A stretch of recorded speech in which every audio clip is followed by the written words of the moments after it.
and welcome to the New York Islanders 2019-20 Shotgun Season Preview. The NHL regular season is now a week old, and I'm still playing catch-up. What can I say? It was raining frogs. I had relatives who came in from out of town. I got a flat tire. I got really sick. Yada, yada, yada, yada. Really, it was all about work. Let's just jump to the statistics from last season for the Islanders, who had just an amazing breakout season for so many reasons. Let's start with 103 points. Unbelievable. Second in their division. Fifth overall. Just wow. Their offense was ranked 22nd. Their defense, first. Their power play, 29th. And their penalty kill was tied for 16th. Now, the Maple Leafs kind of, pushed Lamoriello aside into maybe a senior position to make room for Kyle Dubas, and the Islanders pounced on him. And what a smart decision that was, because he's just really brought in a complete culture change with this team. Brought in a lot of accountability. I don't know why it took so long to think about that word. And he went out and hired Barry Trotz. Trotz, the Stanley Cup winning coach, after Washington didn't want to give him his money. And the Islanders were like, yeah, here you go. Just take it. Just please do something with this.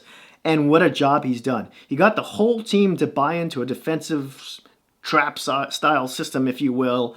And you know what he told us? He said, "Hey,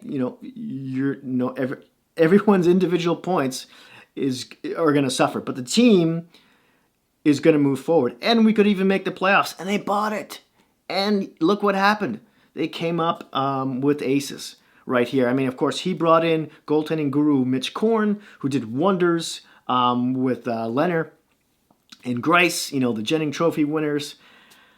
And yeah, so let's talk about some of the departing players from last season. Speaking of Leonard, he left. Very strange how that went down. It looked like they might re-sign him, but then Leonard came out saying that Lamoriello gave him an ultimatum, and he walked away from that. Of course, he signed a one-year deal with Chicago, but I'd like to hear more about that if you happen to know anything about that in the comments section down below.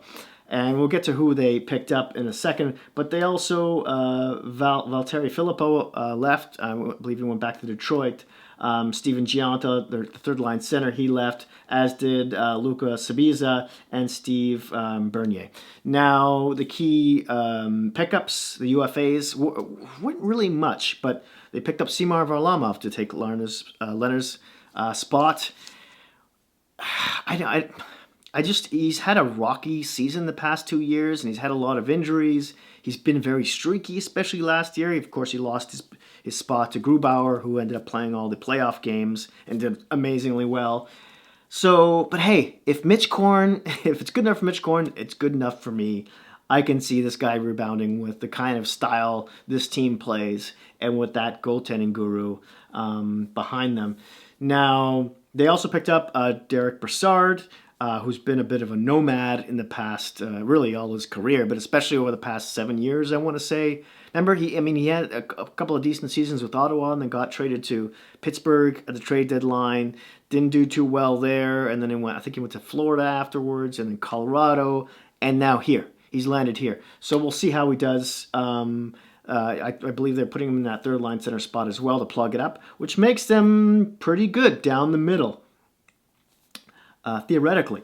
And that's it. Now, they did sign all RFAs, which is fantastic, especially their new captain.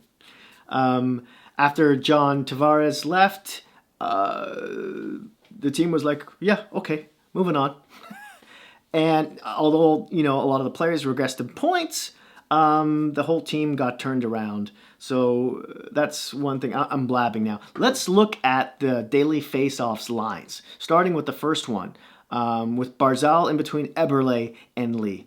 Barzal took a point hit like a lot of players did. He went from 80-something points to 60-something points, a 20-point drop. You think they would let the reins loose a little bit on him next year? Maybe the whole team, really. You might see their defense slip a tight bit and their offense increase. Because really, it's the same team with Brassard down the middle, which we'll get to in a second. Anders Lee went from 40 goals to 28. Eberle went from like 25 goals to 18 or 19. So, I mean, Barzal was playing behind John Tavares. This was his first year as a first-line center. You got to cut the guy some slack too, but he's the motor of this team. He is the X factor, bar none. They're gonna have to pay him after next season, after this season, by the way. But he's really got to take off in order for this team to make further ground into the playoffs. Now, on the second line, they've got Brock Nelson in between Michael Del Cole and Josh Bailey. The third line, Derek Brassard in between Komarov and Beauvillier. Beauvillier continues to take step forward. You could see him increasing his point total. Komarov is just a dog fetching a puck. He's also great on the faceoffs, the penalty kill. Not quite as fast anymore, but he definitely serves a purpose. Contract is, I won't get into that. Now, hopefully Brassard, this is a good thing for both teams. Maybe playing this style kind of game and playing behind the people he is in the sort of the unity that Trotz has brought to this team will help him flourish as well. The fourth line, we've got Cizikas in between Matt Martin and Cal Clutterbuck. That line was brought back after Matt Martin came back from Toronto in a trade. Cizikas, by the way, was the only player who was one of the only players, anyways, whose point production actually increased. Surprisingly, he went from, I think his highest goal total ever in the NHL was 9. He scored 20 last season. Now I know he played a lot of more like third line minutes, but still, wow. Moving forward, the defense, they've got Pelech and Pulock. Second pairing, they've got Taves and Mayfield. And third pairing, they've got Leddy and Dobson. Mind you, Dobson just played, so far they've only played 3 games. The first against Washington, the second, which they lost, by the way, 2-1. The second against Winnipeg, they won 4-1. And the third game, they lost to the Oilers at, was it 5-2? But Dobson played that last game. So we'll see if he continues to stay with the team. Boychuk got bounced out. Now maybe they'll platoon the two. I don't know. Will that make some defensemen expendable? Yeah, I guess so. But Boychuk is a really good defenseman. I think he's only been a minus player once in his entire career. But is being 35 years old, I want to say, and making $6 million over the next 3 years going to scare a lot of teams off. Maybe. We'll see. So that's a pretty good defense. I got to say, it's not the best, but a lot of guys had bounce back years on D from this team. So, yeah, goaltenders. Now, as I mentioned, Varlamov and Greiss. Maybe one of the reasons why they let Leonard walk too was not because they said, ooh, Varlamov. I would be more like, ooh, Varlamov? That was my reaction, the second one. Maybe, apparently, Varlamov and their elite goaltending prospect, Ilya Sorokin, if I'm pronouncing that properly, who's spending his last, he's 24 years old, spending his last year now in the KHL. He should be with the Islanders next season. Greiss's contract expires after this season. Maybe they bring him into platoon with Varlamov and learn under him afterwards. Them both being Russian, and maybe with Mitch Korn on the team, maybe that's the plan. So I can kind of see where that might go. Then there's Andrew Ladd, who's just had no luck in the past 2 or so years with the Islanders in terms of injuries and so on and so forth. Now, we'll get more into him as we look at cap friendly, and starting with what they have in cap space, which is just over $5.5 million at the moment. Now, on the forwards, speaking of UFAs and RFAs, they've got 3 UFAs, one being Matt Martin. He's 30 years old at $2.5 million. He'll be coming off the books. There's center Derek Brassard, who they only signed for 1 year at $1.2 million. He's 32 years old. And then there's 27-year-old right winger Tom Kuhnhackl, who's only making $850,000. Now, their one RFA is the big fish here in Matthew Barzal. He's 22 years old. He's only making just over $850,000. He's going to get paid. They're going to need to make some space for this guy. Now, let's look at the defense. Now, there's no UFAs on D, but there is 2 RFAs with arbitration rights. One being a right shot defenseman, Ryan Pulock, who's 25 years old. He's making $2 million this year. And the other is a left shot defenseman, Devon Taves, who's also 25 and who's making $700,000 this year. Now, I already mentioned Thomas Greiss is coming off the books. He's 33. That's over $3.3 million. That will be coming off.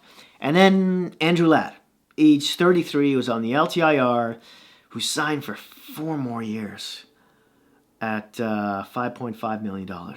I get a sneaking suspicion Andrew Ladd's going to become Lamoriello's Jeffrey Lupul and just disappear to Robidas Island, who was another player that the Leafs made disappear in their books. I just, with all the injuries, I don't know. What are they going to get? Maybe, if they're lucky, 40 games out of him this year? I'd love to hear your opinion on that as well. I'm sure there's a lot of people who disagree with me, maybe. Where do I think this team is going to finish in the upcoming season? I could see them finishing as high as first in the Metro, and no lower than fourth. It's kind of depends. Like, is the goaltending going to continue to be good, especially Varlamov? He's a bit of a question mark. Can a lot of the players sort of rebound from seasons in which point-wise a lot of them regressed, but that was just kind of a byproduct of the way Barry Trotz has coached the team to be this defensive juggernaut. So again, maybe they'll let the reins loose a little bit, and we see the horses run. In any case, some of the rookies, Noah Dobson. This is the top 6.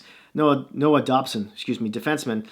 He's up with the team at the moment. Oliver Wahlstrom, right winger. He's 19. He might see a cup of coffee or two with the team at some point. Ilya Sorokin, goaltender, age 24. You'll probably see him next year. There's also number 4, defenseman Bodie Wild, who's 19. And number 5, we've got Simon Holmstrom. He's 18, a right winger. And then there's Kiefer Bellows at number 6, who's left wing at age 21, who might pop up here and there for the big club as well. Please hit like if you like this video. Smash that subscribe button if you haven't already. And hey, if you happen to have any Hockey Geek friends, please don't feel shy about sharing. Thanks again, and I'll see you soon.